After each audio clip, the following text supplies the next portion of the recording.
मित्रों नमस्कार। जैसा कि हमने अपने थंबनेल में लिखा है, किस लग्न व राशि के लिए कौन सा रत्न धारण करें। गलत रत्न धारण केवल नुकसान होगा, उससे फ़ायदा नहीं हो सकता है।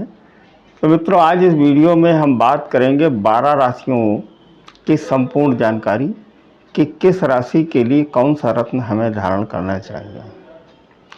मित्रों, रत्न सबके लिए नहीं होते हैं। यहाँ तो हमने ये देखा है कि लोग प्रायः रत्नों को यूं ही पहन लेते हैं, ना ही उन्हें उनकी गुणवत्ता से मतलब है, ना ही उन्हें उनके कलर से मतलब है। ये कॉस्मेटिक आइटम एक सौंदर्य प्रसाधन की वस्तु होकर के रह गया है। मित्रों, रत्न सबके लिए नहीं होते हैं।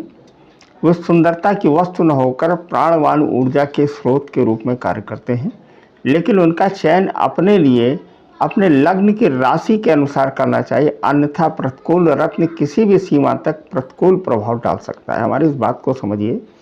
अगर आप प्रतिकूल रत्न पहनेंगे तो किसी भी सीमा तक को आपको नुकसान पहुंचा सकता है। शारीरिक, आर्थिक और मानसिक तीनों ही दशाओं में वो आपको नुकसान पहुंचा सकता है। तो इसी प्रक्रिया के अंतर्गत हम ये नहीं चाहते कि आप लोग मतलब रत्नों के बारे में अच्छी से जानकारी लें, और हम ये कतई नहीं चाहते कि आप लोगों का गलत रत्न धारण करने से किसी भी तरह का कोई भी नुकसान हो। आइए बात कर लेते हैं। यदि लग्नेश व योग कारक ग्रहों के रत्नों को अनुकूल समय में उचित रीत से जागृत कर धारण किया जाए तो वांछित लाभ होता है। रत्न विशेष की अंगूठी निर्धारित धातु में बनवाकर धारण करने से विशेष लाभ होता है। आयु माने शरीर का जो वजन है, और भार माने उम्र के हिसाब से 3.25 रत्ती के रत्न की अंगूठी धारण करना उचित रहता है। माने 3 रत्ती मिनिमम से प्रारंभ करते हैं। 1 वर्ष या 1 किलो भार होने की अवस्था में 1 रत्ती का रत्न धारण करना श्रेष्ठ होता है। सभी रत्न शुक्ल पक्ष में निर्धारित वार एवं होरा में धारण किए जाने चाहिए। आइए प्रारंभ करते हैं लग्न के हिसाब से। 12 राशियों की हम बात करेंगे। उससे पहले हम आपसे एक आग्रह करेंगे कि हमारे चैनल को लाइक, शेयर और सब्सक्राइब करें। अगर ये वीडियो आपको अच्छा लग रहा हो तो इसे आप शेयर भी करें और इसे लाइक भी करें, ताकि हमारा भी मनोबल बढ़े। मित्रों, बात कर लेते हैं मेष राशि या मेष लग्न वालों के लिए। इस लग्न वाले जातकों का अनुकूल रत्न मूंगा है। मूंगा और मोती ये 2 जैविक रत्न होते हैं जिनकी उत्पत्ति किसी जीव के माध्यम से होती है।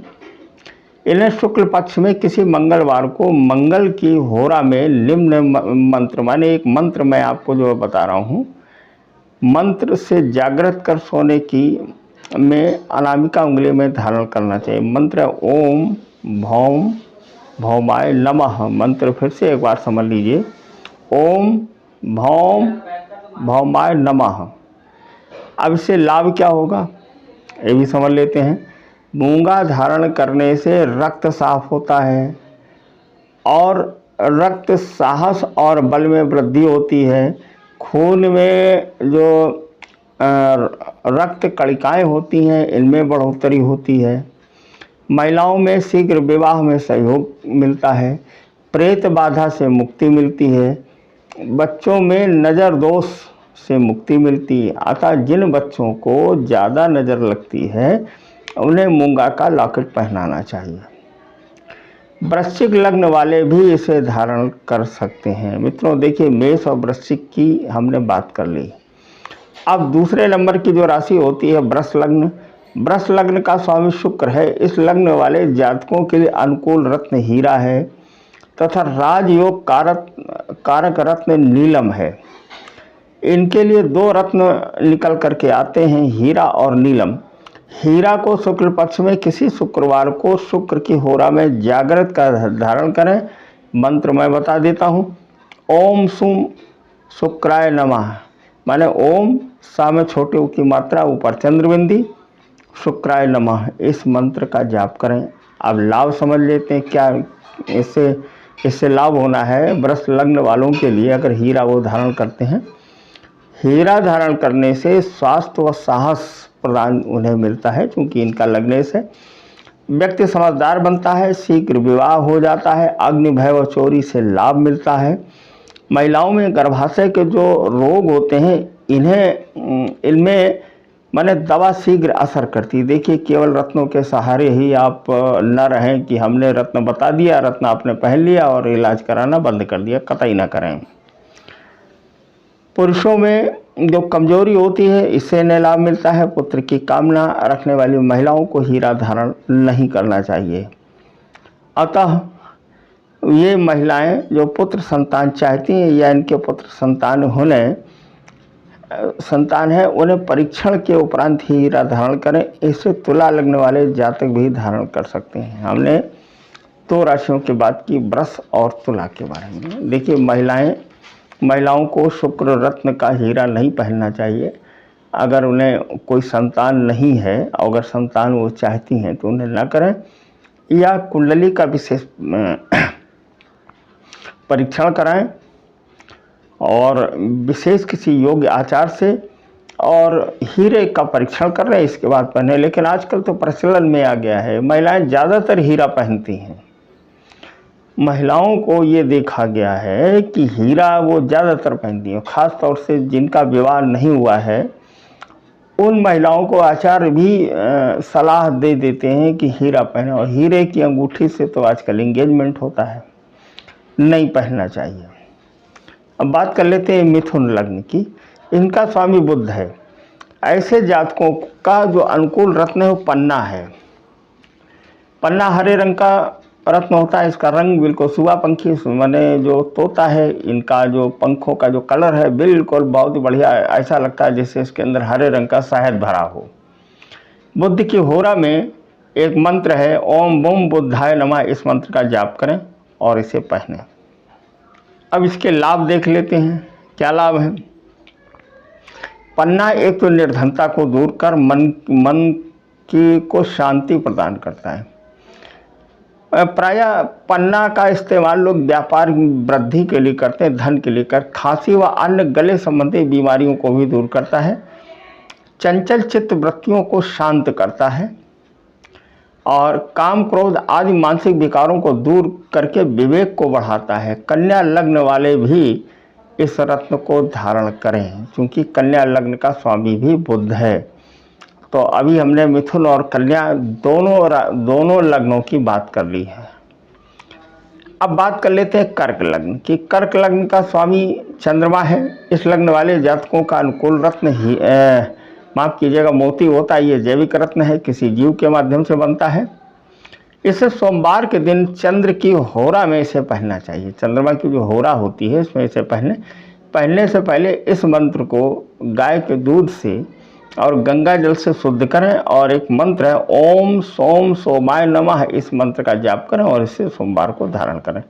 अब लाभ क्या होते हैं जरा भी आप देख लीजिए। मोती धारण करने से स्मरण शक्ति प्रखर होती है। चंद्रमा मनुष्य हो जाता है। चंद्रमा मन और मस्तिष्क दोनों का कारक है, अतः मन और मस्तिष्क हमारी स्मरण शक्ति भी मजबूत होती है, मानसिक बल मिलता है। डिप्रेशन में अगर आदमी होता है तो डिप्रेशन से बाहर आता है। माता का स्वास्थ्य अच्छा होता है। विद्या व बुद्धि में वृद्धि होती है। क्रोध व मानसिक तनाव शांत होता है। अब कुछ ऐसे रोग हैं जिनमें ये लाभ करता है। अनिद्रा, दांत व मूत्र रोग में भी लाभ करता है। पुरुषों का विवाह से कराता है तथा महिलाओं को सुमंगली बनाता है। इस रत्न वाले लग्न यदि मूंगा भी धारण करें तो अत्यंत लाभ होता है। माने दोनों रत्न एक साथ पहनने चाहिए, मोती और मूंगा, क्योंकि मूंगा इस लग्न वाले व्यक्ति का राजयोग कारक रत्न है। क्योंकि चौथा स्वामी जो होता है तो इसके बाद में जो 1 नंबर और 8 नंबर इसकी जो राशि पड़ती है ये राजयोग बनाती है। अतः मूंगा और मोती दोनों एक साथ पहने तो राजयोग बनता है। अब बात कर लेते हैं सिंह राशि की, सिंह लग्न की। इस लग्न वाले जातकों का अनुकूल रत्न माणिक है। माणिक ये लाल रंग का एक रत्न होता है।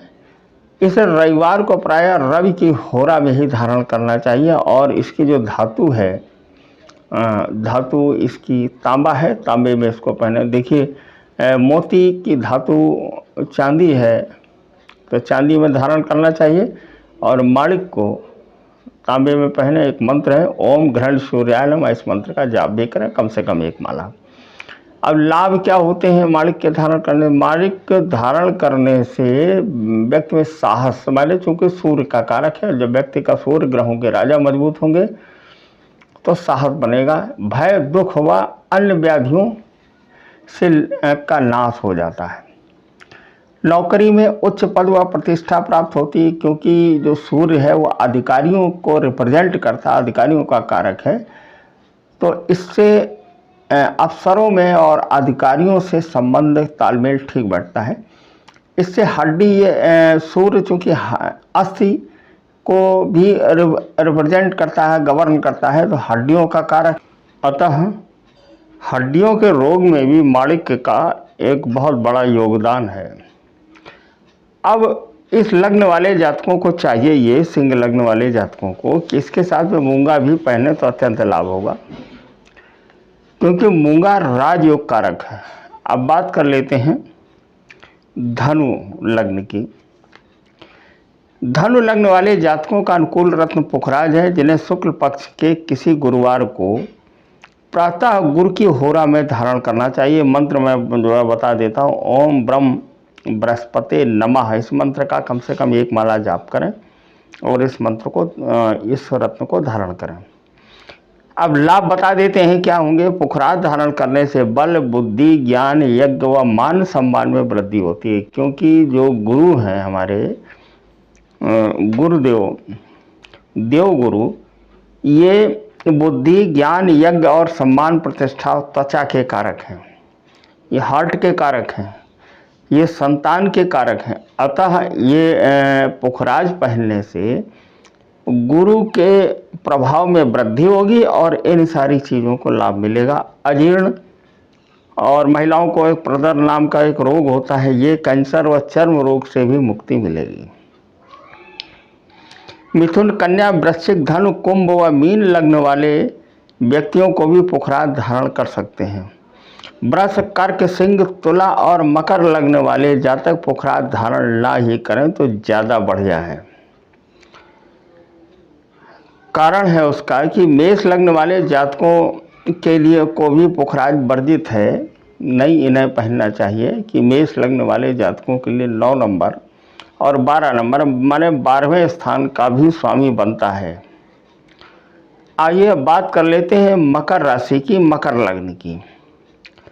इस लग्न इसका स्वामी शनि है।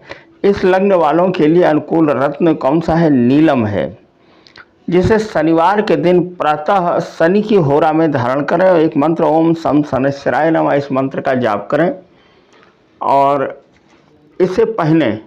अब इससे लाभ देख लीजिए। नीलम धारण करने से धन की वृद्धि, सुख समृद्धि में वृद्धि होती है, मन में सद्विचार आते हैं और संतान सुख प्रदान होता है। वायु रोग, गठिया, हार्निया रोग, नसों के रोग इत्यादि से लाभ मिलता है, लेकिन दवा का भी प्रयोग करते रहें।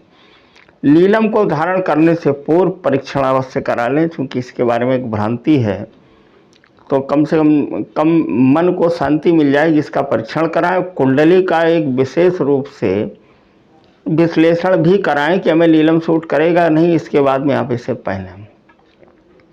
नीलम धारण करने से पूर्व किसी ज्योतिषाचार्य से सलाह लेना अति आवश्यक है। तो ये तो बात सारे रत्नों की हो गई, क्योंकि इनमें 12 राशियों के बारे में आ गई। जैसे पन्ना के लिए हमने बुध इनका स्वामी होता है, तो पन्ना हमने जो है मिथुन और कन्या के लिए जो है बता दिया। धनु के लिए धनु और मीन लग्न वाले भी इसे पहन सकते हैं, पुखराज को पहन सकते हैं। अब जरा तो देख लीजिए किस हाथ का ये बड़ा एक माने भ्रांति रहती है कि रत्न पहनने में किस हाथ की उंगली में रत्न को धारण किया जाए। चिकित्सा शास्त्र में मान्यता ऐसी है, मेडिकल ये ऐसा कहता है, पुरुष का दायां हाथ और महिला का बायां हाथ गर्म होता है। इसी प्रकार पुरुष का बायां हाथ और महिला का दाहिना हाथ ठंडा होता है।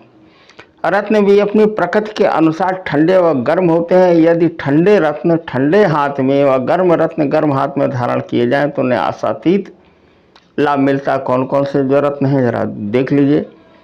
प्रकृति के अनुसार जो गर्म रत्न हैं वो हमारे पुखराज, हीरा, माणिक और मूंगा है, और ठंडे रत्न जो हैं हमारे मोती, पन्ना, नीलम, गोमेद और लहसुनिया है। अतः इसे आप लोग समझ गए होंगे कि किस हिसाब से किस हाथ में इन्हें धारण करना चाहिए। ये बहुत बड़ी भ्रांति है कि महिलाएं लेफ्ट में और पुरुष राइट में, एक लोगों ने एक नियम बना लिया कि महिलाओं को सारे रत्न बाएं में पहनने चाहिए और पुरुषों को सारे रत्न दाहिने में पहनने चाहिए। ऐसा नहीं। आप इस वीडियो को देखें, डाउनलोड करके 2-3 बार देखें, समझ में आ जाए। अब इनकी मर्यादा क्या होती है रत्न पहनने के बाद? इनकी मर्यादा बनाए रखने से अशुद्ध स्थान, दाह संस्कार आदि में रत्न पहनकर नहीं जाना चाहिए। यदि उस स्थान में जाना पड़े तो उसे उतार करके देव स्थान में रख दें और पुनः उसे शुद्ध करें, मंत्र का जाप करें, पुनः उसे पहने। इस बात का ध्यान रखें कि रत्न शुक्ल पक्ष के दिन निर्धारित वार और तिथि और होरा में ही धारण करें। रत्न अगर खंडित हो जाए, किसी कारण से टूट जाए, गिर जाए, क्रैक हो जाए तो उस रत्न को धारण नहीं करना चाहिए। और हर रत्न की अपनी एक धातु है, उस धातु के हिसाब से रत्न को पहनना चाहिए। मित्रों, इसके साथ में हम इस वीडियो को समाप्त कर रहे हैं और आपसे हम आशा करेंगे कि आप हमारे इस वीडियो को ज़्यादा से ज़्यादा, अधिक से अधिक लोगों में आप शेयर करेंगे और सब्सक्राइब अवश्य करें। कम से कम एक व्यक्ति से हमारी अपेक्षा ये है कि 10 लोगों से सब्सक्राइब कराएं, ताकि हमारा ये चैनल आगे बढ़े और हमें आप लोगों से सहयोग, केवल इतना ही सहयोग चाहते हैं। अगर किसी नए टॉपिक पर वीडियो देखना हो या जानकारी आपको चाहिए तो हमें आप निश्चित सूचित करें। धन्यवाद, नमस्कार, जय श्री राम।